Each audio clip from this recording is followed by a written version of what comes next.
ایک آدمی نے حاتم تائی سے پوچھا، اے حاتم، کیا صحاوت میں کوئی تجھ سے آگے بڑھا ہے؟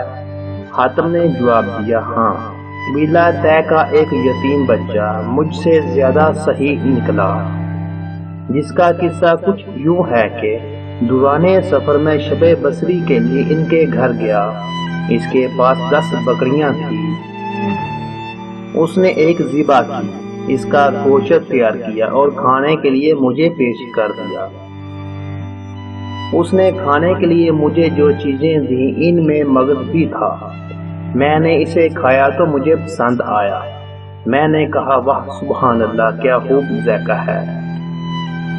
یتیم بچہ فوراً باہر نکل گیا اور ایک ایک کر تمام بکریاں میری لاٹھی میں اس نے ذبح کر ڈالی اور سب کے مغز مجھے پیش کیے۔ جب میں کوچ کرنے لگا تو کیا دیکھا کہ گھر کے ارد گرد ہر طرف خون ہی خون بکھرا ہوا ہے۔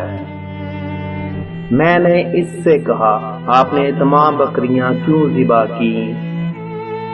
اس نے کہا، واہ سبحان اللہ، آپ کو میری کوئی چیز اچھی لگے اور میں اس پر بخل کروں، یہ عربوں کے لیے بدترین گالی ہے۔ حاتم سے پوچھا گیا، بدلے میں آپ نے اسے کیا دیا؟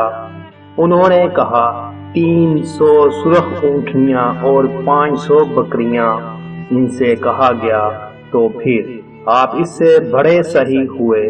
انہوں نے جواب دیا، نہیں، وہ مجھ سے زیادہ صحیح ہے، کیونکہ اس نے اپنا سب کچھ لوٹا کر سخاوت کی، جبکہ میں نے تو اپنے بہت سے مال میں تھوڑا سا خرچ کر کے سخاوت کی۔